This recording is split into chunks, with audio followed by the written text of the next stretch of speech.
In this episode, we are going to talk about the object recognition using Google TensorFlow, and it is a very popular machine learning tool nowadays. And in my opinion, this is the most advanced one on the market.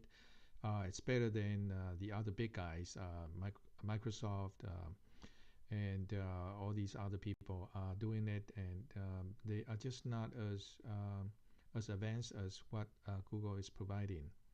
And Google is using the same platform to do the deep learning and all the previous remarkable studies on the intelligence transfers.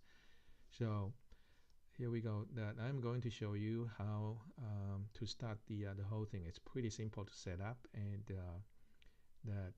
what we are looking at here is my regular personal Google Drive, and this is not even the TensorFlow's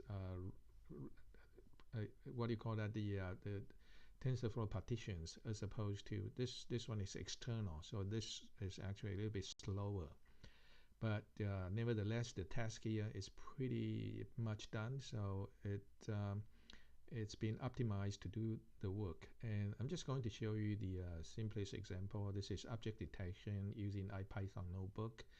And Ipython notebook is one of those languages that can run the Colab's TensorFlow engine. And so I'm just going to open it up, and I'm going to connect to Colab right away. By connecting to Colab means I move my file up to my Colab space. And what we have here is pretty busy on the weekday. And so it's transferring. The code is not much, but we are setting up the partitions and connecting with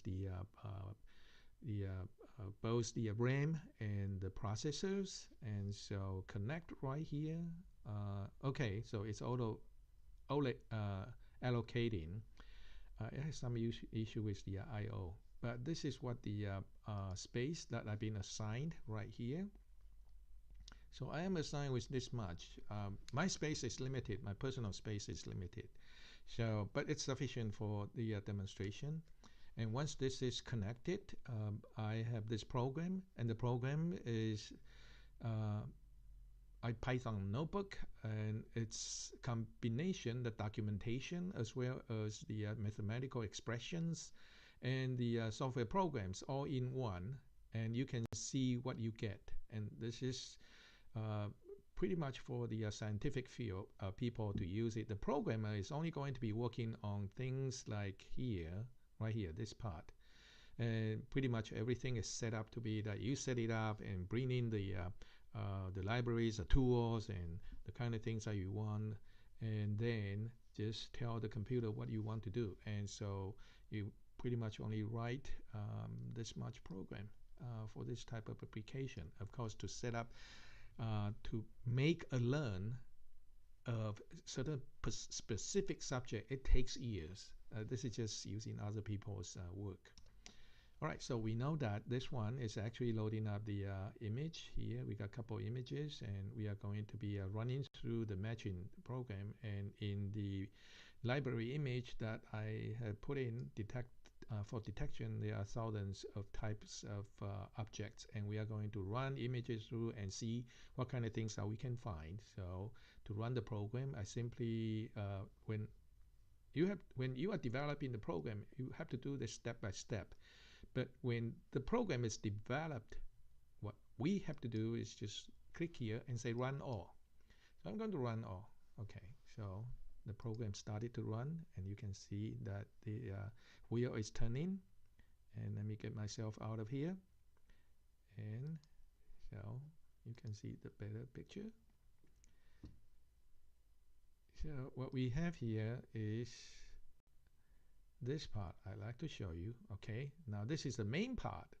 This is actually doing the detection, and the detection is going through the model and figure out which is the most probable thing. It has to go through iterations of epochs. Epochs means you are going to match the pattern and with the corrections and feedback, and the model here is called recursive convoluted neural network. Okay, and this is a faster one. And then when you apply that, all these are technical names you need to understand once you get into this field. So I'm going through the iterations here.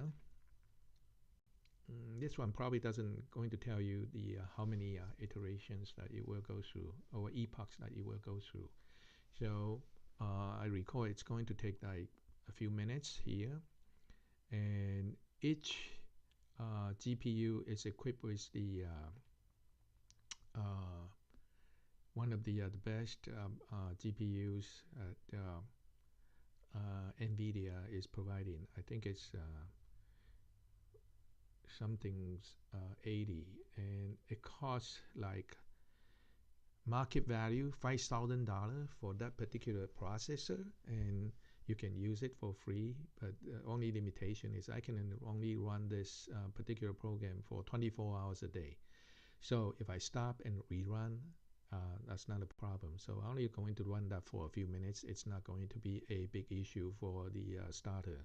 You can continue to run this so long you use it lawfully or legally. All right, so I found 100 objects out of that picture, and here are the higher probable ones. And if it's too low, it's not even going to indicate that. So it found chairs with high confidence, trees, more chairs, house, windows, and so on. So that's an example, and I got more examples coming up, and you can tell that's repeating, and the Beatles and more. So I'm going to stop here. So that's how you generally use the machine learning's finished product.